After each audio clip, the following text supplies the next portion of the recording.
Maharashtra veg रेसिपीजमध्ये मी नेहा तुमचं स्वागत करते आणि आपण आज करणार आहोत बटाटा आणि मटार पराठा। तर त्यासाठी मी 1 वाटी मटार चांगले स्वच्छ धुवून याच भांड्यामध्ये परतून चांगले शिजवून घेणार आहे पाण्यामध्ये। तर जवळपास 15-20 मिनटं मी त्याला अर्धवट शिजवलेलं आहे वाटाण्यांना। आणि 8 बटाटे मी जवळपास मीडियम साईजचे घेतले होते आणि ते कुकरला 4 शिट्ट्यांवर उकडवून घेणार आहे। तर मी गव्हाचं 4 वाटी कणिक घेऊन त्याच्यामध्ये चवीनुसार मीठ आणि थोडंसं ओवा टाकून चांगलं भिजवून घेणार आहे। कणिक नॉर्मल कणिक जसं भिजवतो तसंच। आणि आलं लसूण आणि 4-5 मिरच्या घेतलेल्या आहेत, त्याची बारीक पेस्ट करून घेतली आहे।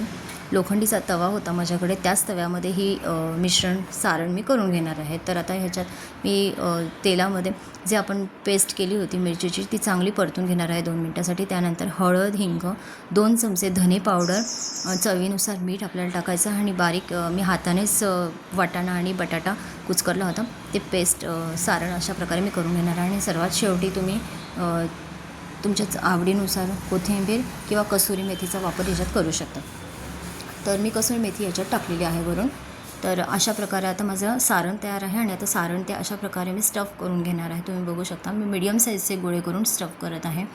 तर आता मी एका साईडला तवा तापायला ठेवला आहे आणि मी पोळी चांगली पराठ्याचे लाटून घेणार आहे।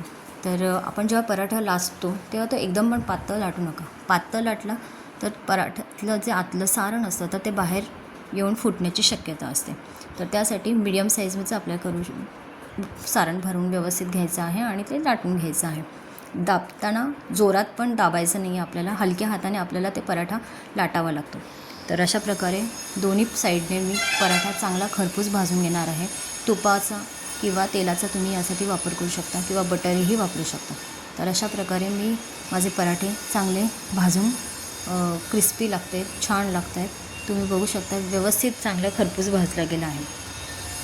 तर असेच बाकीचे पराठे पण मी आता करून घेते। हे पराठे तुम्ही जर तुमच्याकडे कुठल्या प्रकारची चटणी केलेली असेल तर चटणी किंवा दही किंवा सॉस बरोबर तुम्ही सर्व करू शकता। तर हे पराठे गरमागरम खायला खूप छान लागतात आणि हे हेल्दी पण खूप आहे, त्याच्याने पोटसुद्धा व्यवस्थित भरून जातं 2-3 पराठ्यांमध्येच। तर माझी रेसिपी तुम्हाला कशी वाटली ते कमेंट करून सांगा आणि व्हिडिओला लाईक, शेअर आणि सबस्क्राईब करा। Thank you so much.